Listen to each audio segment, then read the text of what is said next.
This landscape is like nothing I've ever seen before. I've traveled quite a bit. It's like a totally different place. Nothing like I've ever raced before. It's a great location, it's a great canvas for what is a spectacular event. It's a beautiful part of the world. The event is going to be spectacular. The field here is definitely pretty stacked, and a lot of the best obstacle course racers from around the world have come here to race, so I'm excited for that. It's going to be a very competitive race for sure. A lot of good women are coming, and I come from a Nordic country, so I'm used to like way colder weather, so I'm excited to see how I will respond to like racing in 38, 40 degrees Celsius. Anything can happen, I think, in that kind of weather and in this terrain.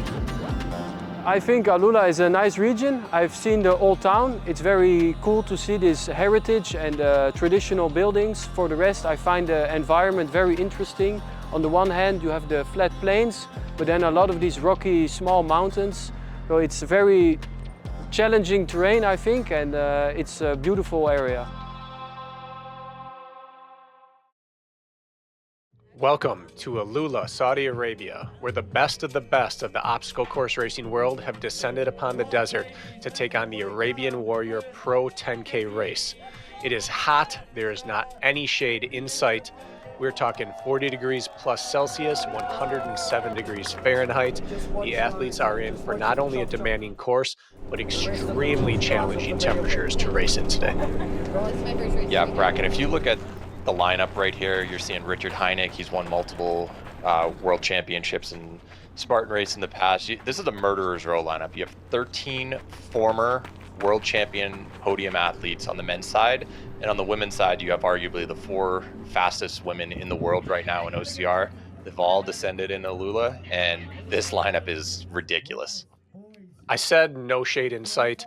There is shade in the festival area, and as you can see, every single athlete is fighting for space out of the sun because they're about to spend nearly an hour baking in that sun. So warm-ups are challenging, but the warm-ups are now done. There's no hiding from it now. We're going to head out for our pre-race briefing, and we are going to see some of the best athletes on the planet get ready to go to work. Yep, you can see a lot of these athletes. Manuel Defoe there on the right just threw a cold towel down. A lot of athletes are wearing light clothing, anything to stay cool.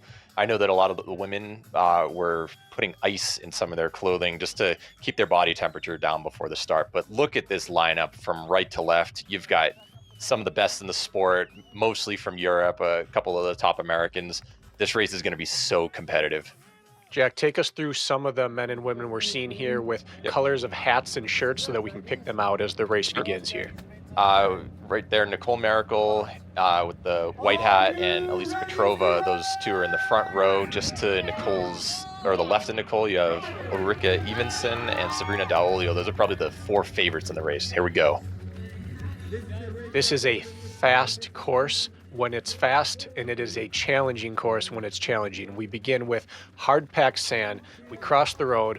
We cross the world-famous Alula Camel Cup track, and then we head down some fairly hard-packed dirt and pavement, and then they kick out left onto the course, and the real racing begins. Yeah, and have you ever seen a race where Nicole Miracle does not go right to the front? We're seeing exactly what we expected, but the queen of the desert herself, Elisa Petrova, is no stranger to going out with Nicole, so I think the two of them are going to be battling for a long time during this race. Fast forward in reverse, Jack, a few months, and this is the exact battle we saw play out in the desert dunes for several hours, and they're picking up right where they left off.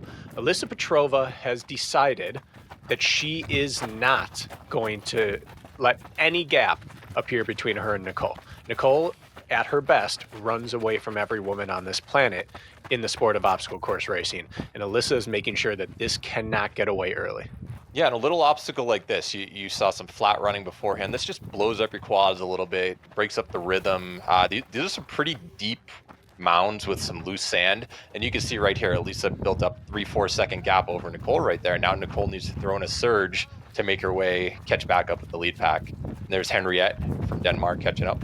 One small obstacle, instant 30-meter gap Alyssa has built in, which is going to be needed when Nicole gets to running. And Jack, we saw the day before, we ran this course to get a feel for it. You came out of that obstacle with your shoes full, and I mean full, of sand and dirt. Yeah, 2 minutes into the race, if you've got rocks that are going to be in your shoes the rest of the race, that's a big disadvantage. So you can see some of them are wearing gaiters. And speaking of things that are much needed, that water gap or that water obstacle right there, where they got to get cool as Sabrina emerges from the water. There are several locations on the course where the athletes are going to be cool. So despite the hot temperatures, they're at least able to cool off a little bit mid-race. Yeah, this race starts at 2:15 in the afternoon. We are in the complete heat of the day. And Sabrina is an athlete who's really been on the come up this year. I would consider this her breakout year, and it's really exciting to see her on this stage competing against the who's who of the sport to find out where she really stacks up. Yeah, Sabrina's at a little bit of a disadvantage coming from South Africa, where there isn't a whole lot of competition for her to go head to head. So she often has to travel to the Middle East or Europe to take on better competition. But right now, Nicole and Elisa are in a league of their own, despite Sabrina and Ulrika in the field. Here we are a kilometer in, and it's still a dead heat. And as you can see on the terrain, we've started to hit these really broken up rocky sections. They just span the width of the desert in bands across here, and it makes it highly technical to run through. So even though this section is pancake flat, those rocks are extremely difficult to run with pace through. Definitely a few rolled ankles on this, and some of this sand, it's hard packed. Other spots, it's kind of what you'd expect in some sand dune areas. So you've got a variety of surfaces that they're going to be running on, but it seems like Elisa gets the advantage on every single obstacle so far, and then Nicole, once she gets off the obstacle, is able to surge ahead. Let's see if that trend continues. Second water crossing, again, much needed. This allows the athletes a chance to drop that temperature just slightly. And if anything, if nothing else, the mental refresh of the water compared to just how hot this effort is starting to make them. Yeah, you got an 8-second gap right there, and I know there's a water station shortly after this, so I believe the two of them are going to stop at every single location to cool off throughout the race. Now, Nicole has started to really press the issue on the run, but we have our first obstacle failure of the day. Okay, so footing, let's see, can Elisa make it up? Yep, she made it over that. So clearly, Nicole just didn't have enough speed running up it. Looks like she's backing off a little bit. Oh, two in a row. Plus the skin off your knees coming down. Mm-hmm. And they had a 2-attempt policy where you have to give 2 honest efforts to make it over, and then you're able to bypass it. Looks like Ulrika and Sabrina, wow, Elisa's the only woman in the top 4 who was able to successfully make it up there. That is a shockingly difficult obstacle. You see it in the distance and think just another A-frame wall to get over, but in reality, it is slick and much steeper and taller than you anticipate. And we were talking about fast running on the women's side. Look at the guy in orange at the front with the backwards white hat, Gregory Basilico. This man is arguably the fastest pure runner in OCR history. Look at the speed that these guys are going out with. This men's race is going to be ridiculous. So calling out the lineup here, Jack, so we can identify athletes. We have Gregory Basilico, reigning world champ, in the orange singlet. Directly behind him in the white t-shirt along with gray shorts and black shoes, we have Ryan Atkins, maybe the greatest to ever have done this sport of ours. Yep. And then in the black singlet next to him, Stan Legrand, Brendan Neely behind him, Yessa DeHare. I could go on and on just listing athletes with amazing credentials, but right now you can tell how fast this race is since it's already stringing out single file less than a minute into the race. This is absolutely ridiculous, their pace. Yeah, and to be doing this with 40 degrees Celsius temperature, to be 107 degrees air temperature, no shade, there is wind, but it alternates between relieving and like an oven blast to the face. This is a really high intensity run to use at the start of a 45-50 minute race in this type of heat. Yep, and some athletes, the guy on camera right there, Ryan Atkins, just know how to race well in the heat. He's always going to stay within, his comfort level. He knows the exact line where he can push the till without going over that. And I know other athletes, they're definitely going to overheat later in the race. But look at Basilico moving over this thing. He was sprinting over that thing. That's crazy. Such aggression in the way he's attacking the early part of this race. Now, often in an obstacle like this, you can take a running leap into the water, but they have those guidelines early on that you have to get down and under, and that negates a little bit of that speed advantage. Yep, and Bracken, we'll give a little look behind the camera. You and I were rabbiting, meaning we were the ones with the cameras, keeping up with the athletes, getting some of the coverage. I was very nervous when I saw the pace that these guys were going out with. For at this point in the race, most of them are running about 305 to 310 kilometer pace, which is low 5-minute pace on this broken terrain. It was absurd how fast they were running.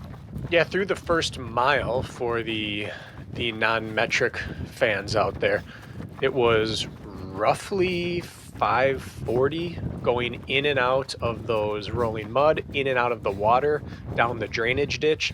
Anytime they're running flat, they're running 3-ish minute kilometers and right around 450 to 5-minute mile pace on this type of terrain and this type of heat. And it's not just one of them doing it. You've got a whole field strung along within contention. So at this point in the race, though, you can see arguably the 3 heavy favorites for the podium. You've got Gregory, Ryan, and Stein all within a couple seconds of each other at this wall. But look at this, Ryan Atkins, he started a few seconds behind, he gets off a second ahead. That man just knows how to cut seconds where it matters.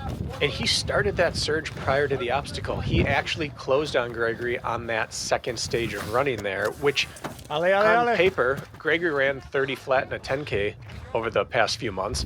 Ryan's not considered the runner out of these two, and yet Ryan has made a concerted effort to commit to the run, to not let Gregory do his thing and get away on the run so that he's around to push the issue on the obstacles. He's pushing still here.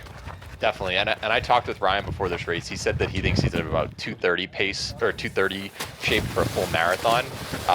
Gregory's probably 10 minutes faster than that, but they're side by side because Ryan just does stuff like that where he saves a couple of seconds on each obstacle, doesn't get as fatigued, and emerges from it with a full stride.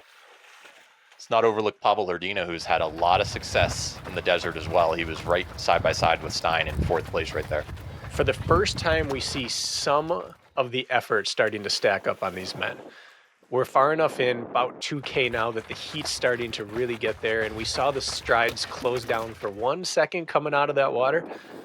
But right away, Ryan and Gregory are back up to pace. Yeah, cooling off feels great, but then you realize you have to get right back up to stride after. It's a big rhythm breaker, and the athletes were just wet, and I know that they've got that slanted wall coming up, so footwear choice might affect this upcoming obstacle. It will, and athletes were split on whether to go trail shoes or road shoes for this race. You can see there is a lot of hard-packed, fast running, but there's enough soft, technical running that athletes really were unsure. And as you can see, Ryan went trail shoes. He got out of the water and got to work. Gregory, as we see, oh my God, he's in track spikes. That's what he's wearing, right? Look at this surge. Break into full speed to get up this ramp here. I don't know if I've ever seen someone break into a full stride like that mid-race. But look at it. Was it worth it? They got off at the same exact time, and Gregory just used all that energy. Well, he didn't have to redo the obstacle, but at the same time, Atkins, again, managed to do the Ryan Atkins thing and close that down. Back to what we were saying, Ryan seems to come out of the water a little quicker, and road shoes really just aren't designed to get muddy, dirty, and wet, and there may be some sloppy slippage that occurs until the foot settles back into that shoe. It'll be interesting to see moving forward. The race will get drier as we go. Right up until the finish, though, there is another water obstacle. And look at these two. There's not more than a centimeter or two between them at times. Bracken, you're the shoe expert. What are they wearing in case you're an athlete watching this and you want to do an Arabian Warrior race in the future? Well, despite being on opposite ends of the spectrum, they are both wearing Hokas. Gregory has the Hoka Rocket X2s, and Atkins has the Hoka Tecton X3s. Both carbon-plated shoes, but one's for the trail, one's for the road.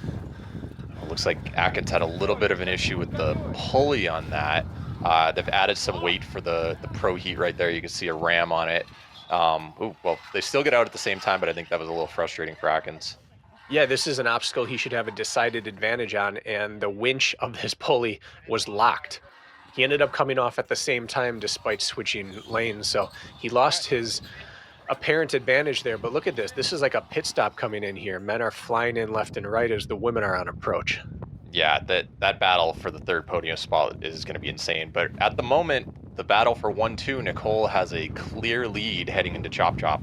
Although she was starting to look a little distressed. Did you see that water signal? She's calling for water. They announced, sorry, water's after the carry. You've got to finish it. And this is a game-changing rule in that the log has to remain above your head at all times. You can put it down, but you cannot progress with the log either on the ground or touching your head. And this is not a light log, Jack. What are we looking at? It's the same weight for the men's and women's race, and I would say that probably weighs about 25 kilograms, maybe about 60 pounds. It's not heavy, but when it's up over your head for over a minute, like some of these athletes are doing, you can see Nicole has to take a break, and she has some ridiculous upper body strength, strength to weight ratio as a fantastic rock climber, but Elisa was able to make a move right there. Yeah, and for an Olympic lifter or a CrossFitter, 20 kilos above your head is not challenging. But for an endurance athlete, in the midst of competition, elevated heart rate, doing an entirely different activity prior, 20 kilos suddenly gets real heavy really quickly. Yeah, and a taller athlete like Sabrina, she's going to have to lock out more. Elisa, you can see that she has the bent arms. I think that's actually a little more difficult to hold it that way. Ulrika right there, she actually had a major elbow injury about a year ago, so this could present some challenges for her. You know, I think a lot of this is not choice, this is survival. The bent arm strategy, I think that is fighting against the arms giving out. Yeah, and this right here, this moment, maybe a minute after doing the overhead log carry, this obstacle for tire toss might be one of the biggest game changers in the entire race.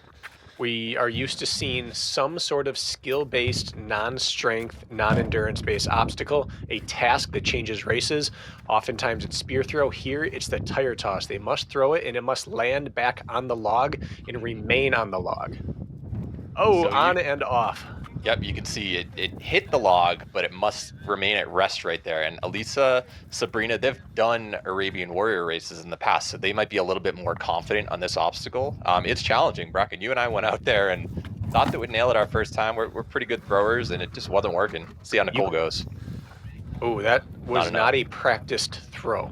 Now, this is the type of obstacle where you cannot bypass it. As she has gone, you must complete this. Whether you use 3 attempts or 30 or 300, you are there until you finally rack that tire. Yeah, it definitely mandatory obstacle completion on everything is a big game changer. Nicole's definitely been a fan of that in previous obstacle races, but I feel like this particular obstacle, she's like, oh man, this cost me some time. Wow, we see Sabrina move into second place. As I mentioned, she's run Arabian Warrior in the past, so her ability to do this obstacle is clearly paying off.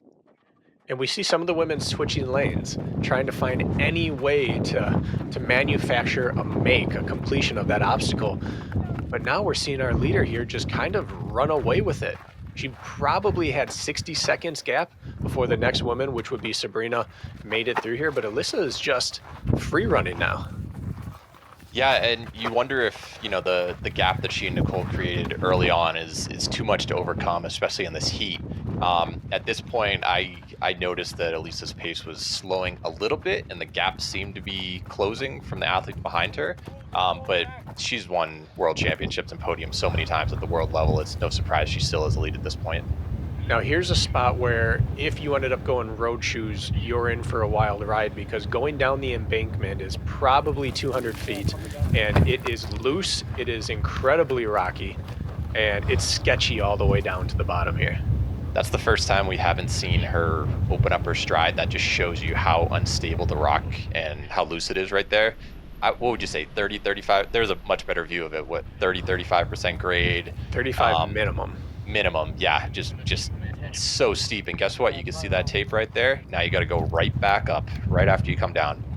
So she's cooling herself, trying to bring that temperature down, or at least the feeling of the temperature down, with the water over the body, drinking some, but heading right back up. And as you can see, this stuff is loose. There's no easy way up this. Every few steps, your feet slide out from underneath you as we get to the top and watch more pull action. Yeah, and you can actually see Elisa in the background. So what's that, maybe 100 meters distance between them, but most of that's uphill. So that's where the real time gap is going to come in. We're over 2 minutes at this point. Probably, still working our way up. You can see how rarely does the incline show up as steep as it is. This captures it fairly well. This is steep. Yeah, I mean, running up with the camera while some of the fastest athletes on the planet are doing this, it's no easy task. And I mean, you could just see the exhaustion on some of their bodies at this point. And not to just spend way too much time bringing this up every few minutes, but it's 107 degrees out. That incline feels a whole lot longer and steeper than it normally would. Yep, and you can see in the background all the mountains, the sand dunes. There were certain areas, or areas in this race venue that they just weren't able to touch. So they tried adding some elevation by putting that climb on that steep rock right there.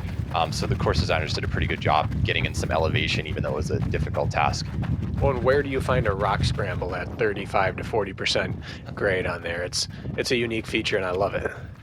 Yep. Okay, so easy wall. You can see Elisa gets rid of the water. I'm sure she's gonna pick that up right after and use it to stay hydrated, cool down. How many times have we seen her stop for water this entire race? Many. I'd say, look at that. Yeah.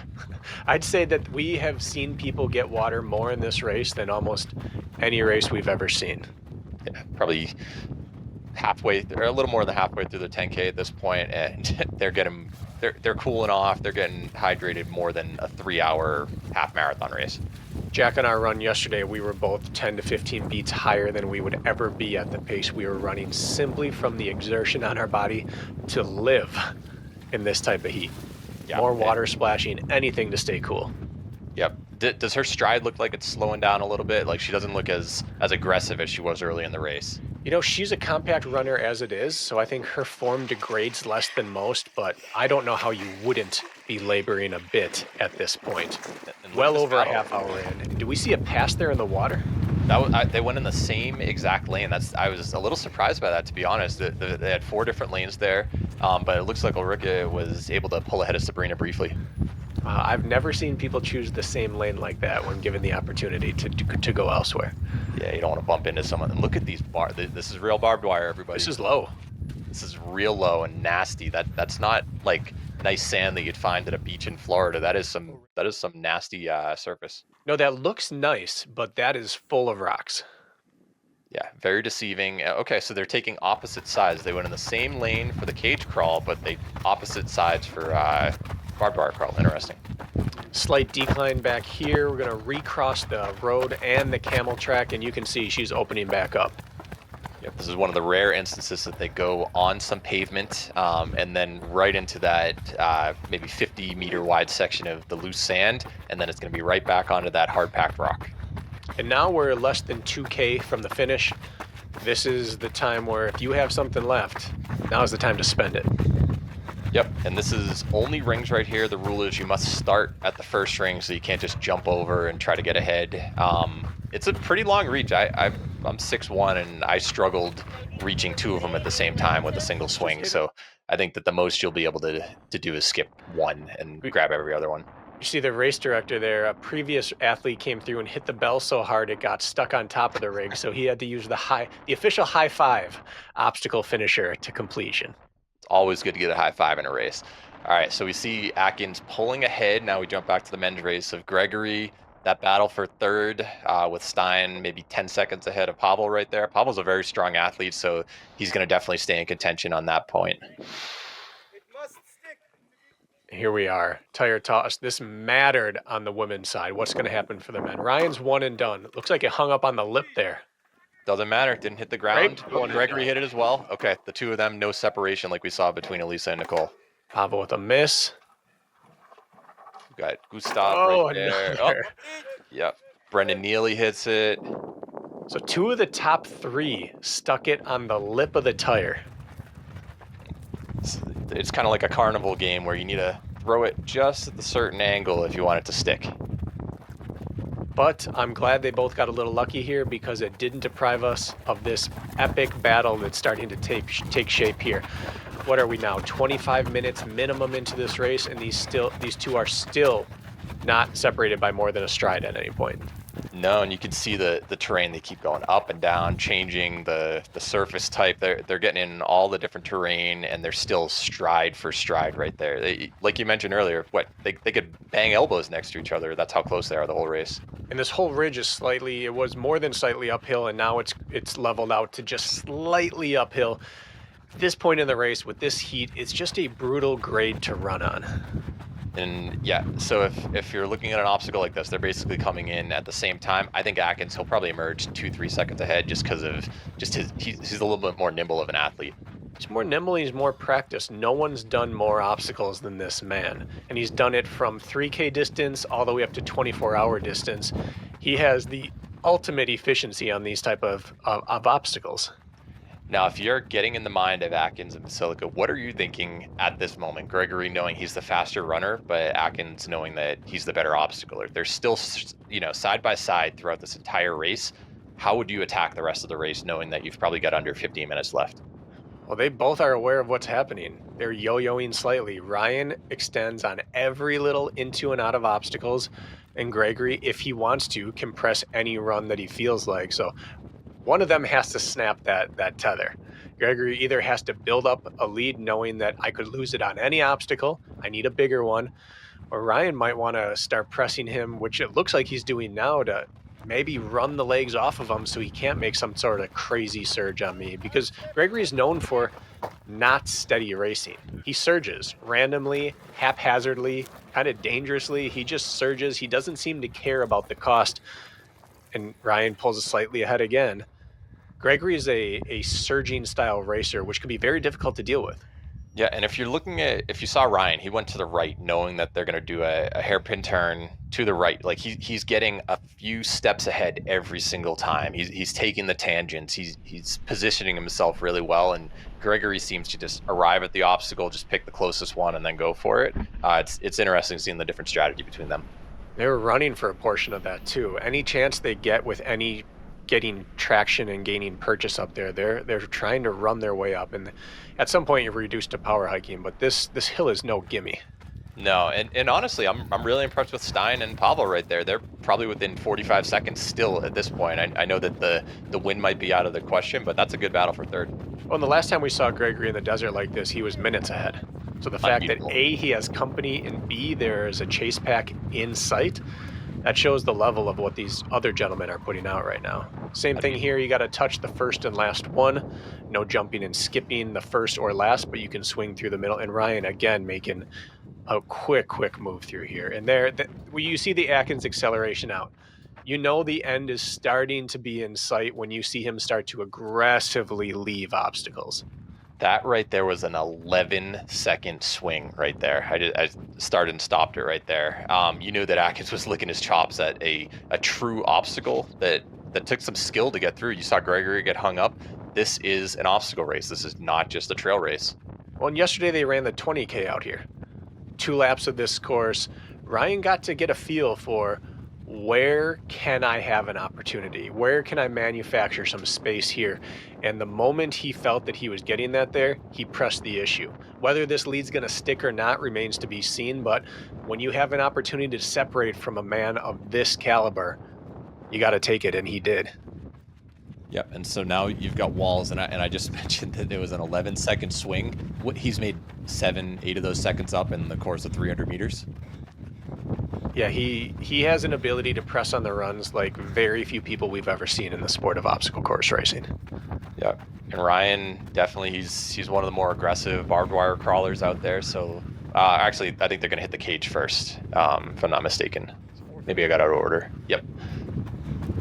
Second to last water submersion of the day. Interesting. I liked something about that third to outside lane there. Deterred from his tangent to get on over there. Yeah, I think one of the volunteers directed him to that one. Interesting. Yeah, but regardless, got a little break from the heat, getting cool. He still has a noticeable lead on Gregory. And he's flying side by side. Yeah, Atkins is moving at this point. Not super easy terrain to get through. Now it's starting to ease off a little bit, but on right to the barbed wire. Just dives right. Wow, I'm surprised. Oh wow, it's just barehanded. That's a crazy tactic right there. Okay, so still got a little bit of a gap on Stein, but looks like Atkins got a maybe 2-second lead for Ryan. Yeah, I think the way to go is hugged up against the side. We saw that on the female side, people were trying that as well. That middle, Ryan had to lift it off him like a blanket. That is not ideal at this stage of the race. I mean, at any point in a race, but especially late when you're trying to protect the lead. Yeah, look at this battle just outside the podium. You've got Richard, you got Dries. I couldn't see a couple others, but the depth in this field is unreal. Richard Heineck, who's been training for High Rocks the last few months, still running with some of the best in the world here. Yep, he's looking big and strong these days. All right, touch the first ring, then move on from there. Gregory did a little jump touch there. And interesting. Is this the first time we've seen Atkins lose ground on a hanging-based obstacle in a while? I did not see that happening right there, but good on Gregory. A lot of people think that he's only a good runner. He's very competent on obstacles. Realistically, it's just Ryan is one of the best ever to do it. And you see what a slight hiccup has. Instantly, 10 meters. They basically traded off what happened on the tire hang for right here for hanging garden. So the two of those hanging obstacles just offset each other. But now we're at 2K to go. 1,500 meters of that is flat desert running. Not a great time for Ryan to have a gap to the best runner in the sport, as we see Elisa still powering ahead, no one in sight. Yeah, it'll be very interesting to see the gap. Has Nicole been able to close it at all? Nope, doesn't look like she's with Ulrika or Sabrina, but they're having the same battle for second and third right here that we were seeing between Ryan and Gregory. This battle for the second podium spot is going to be fantastic. So we got a glimpse as Alyssa kicked over. She had the Hoka Tecton X2s on. That's the second version of Ryan's shoe. And then we saw that Ulrika had the Adidas Terex Agravic Pro Ultra, however many names they want to slap together there. That's a plated shoe as well. And then Sabrina had the Pulsar Pro, which has a version of a plate in there as well. So it seems like the popular choice, even off-road running here, is they're getting into plates in this terrain. Sometimes I think you're just making up words for shoe names. It certainly seems that way with some of these brands, doesn't it? Yeah. All right, Gulf of Valley. So they've got to crawl underneath the tube. You can see Elisa emerging. Not going to be good for Sabrina versus Ulrike through there. Mm-hmm. Big size advantage right there. Half of a foot size difference. This is a nice creative obstacle where you crawl under it. Then you're going to have to climb up a cargo net, another skill-based thing, and then you get cold again. It's probably not scary for the athletes, but jumping off of something into some unknown depth of water, Plus, you go under a little further than you'd expect. You're already gasping. That's a veteran move to remove her hat prior. Otherwise, you hit the water, the hat floats away. You have to get it. You can't leave it behind or you're disqualified. So good on her to get the hat in hand before dismounting. Yep, and you can see right there, it looks like Sabrina is actually ahead of Ulrika right there. Oh, that's a you gap. can see him in the background. That might be 10 seconds. So that size advantage for Ulrika getting through that, she better take advantage of that because Sabrina, there's not too much till the finish and she has a nice gap. No, and with that crawl and then this low tunnel is unique to anything I've ever done in this sport. Yeah. This is way longer than it seems and you can't get up to full heights. We see here, I mean, she's not a tall athlete and she's hunched over. Yeah, this is a very, very creative obstacle and you see the two of them side by side. Like I imagine that Sabrina and Ulrika will take different ones and who knows who's going to come out first, but it's such a cool visual. You've got that light at the end of the tunnel, literally, and you're just counting down the steps until you reach the end of it, but she's probably only halfway through it at this point. It is a quad burner. Your neck's hurting, you're crouching down. This is one of the coolest obstacles I've ever seen. Your hips and lower back are, but look, she just looked up and thought, how am I still going? She's slowing. And there is a bit of, she could stand up higher, but there's little ridges every 3 meters. If you hit your head on this is concrete. It's going to rock you. And because it's concrete, you can't hear what's happening on the other tunnel. So it's absolutely messing with your mind knowing, oh, she just caught her head up there a little bit. Yep. Bang. You could go into this ahead and come up behind. And the thought of that combined with how uncomfortable it is just messes with you. And there was no visual to the person in the other one if someone goes in side by side. So fortunately, there was enough of a gap between her and second and third place that she didn't have to worry about that. But Elisa looks like she's going to take home the win comfortably as she gets over the final quarter pipe. Good acceleration there, still available to her at the end of this race. This has been a demanding race, and she looked quick moving up that thing, which you have to be to get to the top. Yep, and she won the 20K the day before, so she wasn't exactly coming into this race on fresh legs. You know, and a lot of these athletes did a team race this weekend as well. Some of them are on their third race in this type of heat, and it's gotten hotter every day. Yeah, And as she approaches the final obstacle, the A-frame cargo net, you can see just the beautiful mountain backdrop there. This is a gorgeous venue. It really is. And this is, again, slightly uphill. She's flying. She's running really well, but this is slightly uphill. At the end of all of this, to be in soft sand, running uphill, no part of this course is a gimme. Yep, and you could see some of the tape was a little just, it looked like it was blown away. There was a crazy windstorm that happened just before the start of the race, so messed up a little towards the end, but overall they did a great job making sure that the course is in great condition for these athletes. Tents are flying left and right, but nothing has gotten in the way of Alyssa Petrova taking home first place and the title of Arabian Warrior Champion out here in the Alula Desert. She is known as the Queen of the Desert in OCR for a reason. I think she's the best female athlete on the planet. And wow, look at that. The tunnel for sure made a difference. We have Ulrika in second place. She's pumping her arms. She knows the finish line is close, but she must have made a huge move on those final two obstacles. That tube crawl with the tunnel run was made for her stature. Now, she still had to do it. They are still exhausting, but she had one shot. She took it, and she has capitalized on it. But is she going to make it to the top of this? She is on fumes here. Yeah, and she's one of those athletes who Still did multiple races already this weekend, and she's moving up this thing with a purpose. I think she's got this locked up, but that is quite the surge in the final couple minutes of the race to take that second spot. That was unreal. And the way she looked running up the last few steps, I thought we might see maybe even a feint or a pass out, but she powered right up over the top of that thing. Yep. Fantastic finish. Congratulations, Ulrika. And third place, Sabrina Daolio, all the way from South Africa. She's run Arabian Warrior before, and her experience got her that podium spot. A little surprising Nicole didn't make it, but it was a fantastic 1-2-3 on the women's side. And oh my goodness, this men's race just continues to heat up. We are in full flight here. At this point, we are running between 245 and 250 per kilometer. This is 440, 450 mile pace. These men are flying, and we're still 1,500 meters from the finish. Yeah, it's maybe a 1%, 2% downhill. Just, you can look at the stride. That is not a normal OCR stride. These guys are opening up, and they can see what's ahead of them. There's not too much distance to the finish line, and it's the two fastest guys in the sport right now going head to head, which is what every single fan of the sport is dreaming of. And Ryan just continues to sink his teeth into this. He has every right to get dropped in this section of running with the running pedigree that Basilico has, and yet he just keeps fighting back onto his shoulder. A stride appears, and then he closes it right back up and even starts to edge ahead at times.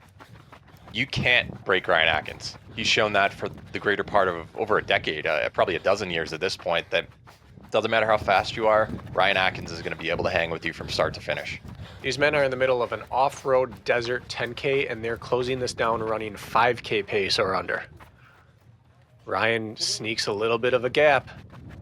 That 1 second that now Gregory has to put in a little bit of extra work to catch up to him. Oh man, they're getting real close. You can see some of the cars going by in the background. That was some of the staff and the support crew. They're just as invested in this race as the fans were. Quick check over his left shoulder. Atkins takes stock of how Basilico's doing. The fact that he hasn't surged by is interesting. Yeah, I wonder if Atkins is holding back a little bit. Like Gregory, you would imagine if he has something left and this is just a flat open running section, he's going to go. So this is a little surprising that he's leaving it till this late. I mean, they're running so fast though. So fast.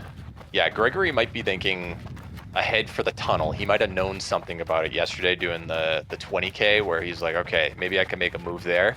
But you're kind of crazy if you let Ryan Atkins in the picture with only a few minutes to go. Yeah, picking it up. That is a noticeable surge. That is a gear change right there. And Ryan opens up as well. Yeah, his arms are okay. Yep, Gregory is extending right now. Ryan Atkins going to the arms at the moment. I know that they're still about a minute away from the crawl, but they're going for it. We're used to, in the sport of OCR, seeing the results of these battles come in out of the woods or off the mountain. We rarely get to see how we get to this spot. And this is fascinating to me to see the dynamics of these two surging at each other, battling for the right to get into the festival grounds with a lead. That's a great point. Like, how many times have we seen races where the finish is 15 seconds apart and you just assume that they're side by side? but in reality, someone's just taking it easy towards the end and they had a gap all race. This is not the case today. These two athletes have been battling from the start, never more than a couple seconds apart. We have another surge here. I don't know. Gregory Man, just looks like he's just ready to go. Seems like whenever he wants to, he has another surge at the ready. Another stride, another surge, another lean forward, and the arms pump a little harder. And Atkins, this is as stretched out and going to the arms as I've seen as another crazy surge. He's going. Gregory knew this was his moment. Look at that. Within 5 seconds, he's got 50 meters, or probably not 50, maybe like 50 feet. 20, 25 meters just in the span of 10 seconds. Look at that. He's disappearing into the sun. Yeah. I was the cameraman on this moment, and I was like, I'm going to have to cut across. I was not ready for that move. That was spectacular what he just did. He enters the tunnel. He's the smaller framed athlete for this crawl. 7-second gap right there by the time Atkins ended up in there. It looks like Gregory is in the leftmost one, and Ryan will be in number 2. Oh, my goodness. Whoa! Atkins comes out. What did he do to accomplish that? What? Unreal. Just throws off the sunglasses. Oh my God, that was incredible. Is that a hat he lost there? I don't think he cares. How did he make up that ground? I don't think I've ever seen an athlete. Oh, hat's back. I wonder what flew there. That was just water, or hat's back on, glasses are back on, maybe a headband flew. That was one of the more impressive moves I've ever seen in OCR. Gregory was gone. That race was over. Gregory was gone and nearly around the bend out of sight. He sprinted ahead to create a gap, and it was all for nothing. Oh, now we've got that dream matchup, tunnel versus tunnel. Who's going to come out for... Oh, man.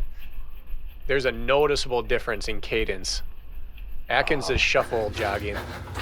Gregory seems to have an ability to run through this. Yeah, again, like frame matters. I would have brought a helmet if I was Atkins and just worn that just to protect your head, but it does look noticeable that Gregory is moving faster. Ryan is kind of hiking at this point. I mean, they're both stretched to their absolute limit here, but they can't hear or see each other. They have no clue. Oh, Gregory's going to get out first. He's out.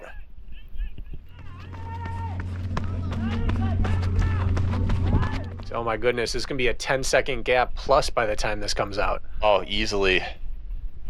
Oh my God, we just saw two unbelievable 10-second gaps in a couple of obstacles back to back. That side-by-side visual is amazing. Gregory went from blowout to losing to blowout in 2 minutes. That's unreal. It's too late at this point. I don't think that Atkins can make it up. Gregory's clearly got enough in the tank with only the A-frame cargo net, but he's Atkins charging. Oh yeah, no, he does not. He's unwilling to settle for second place. He's going to give it his all. And it bears repeating. It's so hot to be racing with this level of intensity. Another look back, a near stumble. 30 plus kilometers on their legs at this point over the weekend. Oh, a step through, a slip. Gregory's the first. Okay, Atkins has not crossed the road yet. Oh, another pause. Another pause. He's taking his time. I don't think he's taking anything. I think he's taking what he has. Yeah. Oh, and that's going to be just enough to do it. He is on fumes, but Gregory Basilico is going to cross the finish line first, and maybe the best bet. He better hurry up across because Ryan's still charging. That was one of the best battles start to finish that I have ever seen among two of the best in the sport's history. Absolutely sold it out. Look at just pouring water. Arabian Warriors. The cost. Yeah, they knew it was really hot. They had a bunch of ice buckets around for the other athletes, but amazing battle 1-2. Looks like Stein Legrand ended up getting the best of Pablo Lordina, so he is appearing like he will be your third place finisher to wrap out the podium. Bracken, you want to take it home? Stein has really come on the scene. He has time for a look back, a salute to the crowd and to the course. His last 12 months have been really incredible for someone who's still so young and new to the sport and has only been running for 3 years. He's just been doing it at an incredibly high level. A well-earned third place. He was caught in a battle all day before he finally managed to break through. And that completes your podium of the Arabian Warrior 10K Pro Men and Women. This race delivered more than we could have expected. Until next time, Arabian Warrior.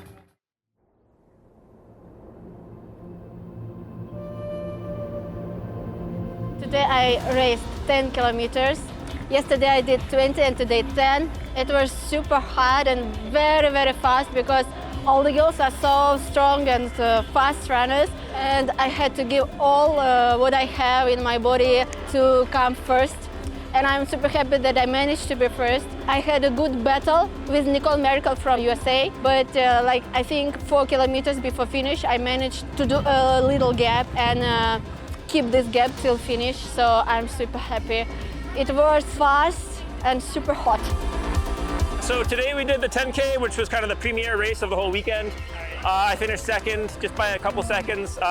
Honestly, it was such an incredible race. Me and Gregory were battling back and forth the entire time. It was such a beautiful, beautiful race, beautiful sport, beautiful sportsmanship. I finished third place today. After second place yesterday, I was hoping, of course, for again a nice result. The speed was high from the start. I made again a small mistake, but overall I'm happy. I could fight my way back into the podium. Number 1 and number 2, Gregory and Ryan, they were too strong for me today, but I still enjoyed it. It was a nice race, and now I'm happy to relax and recover. So today was much better than yesterday. I think we acclimatized a bit more to the heat, and the course, it was nice because we'd run it yesterday, and I had a really good battle with Ulrika from the beginning all the way to the end. It was such a great day out. I love the community, I love the vibe. It's nice to be in Alula, and I couldn't be happier with the race.